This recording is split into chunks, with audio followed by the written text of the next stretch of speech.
Hi Ian, good session today. It was good to see you swinging the club as well as you were. Just got to try and get the sensation now as we swing that club from the top. The lower half is going to win the race back to impact. I think with some of those swings with the driver, with the shaft being as whippy as it was, you were just fearful of releasing and rotating your body, thinking it would go even further left, when in actual fact it was just the shaft being far too light, far too soft, and just as we saw on the sort of slow-mo camera, just kicking the club too.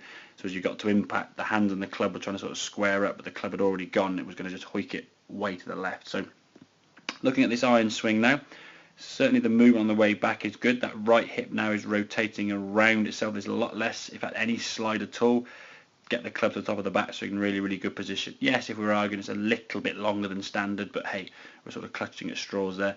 The thing from here now is once that lower half triggers first, which it does, the hips now have got to keep rotating and win that race back to impact. Okay, if at this point now the lower half sort of stops rotating, the club coming down as fast as it will just overtake that sort of centre of the body, and what we'll get now is a bit of a flip as that club then overtakes and goes a little bit left. Lower half now, we can see that right hip sort of hanging back, the right foot now not really sort of coming off the ground quite so much, hips a little bit slow coming through, and the golf ball then just going to be going slightly off to the left with that slight pull draw.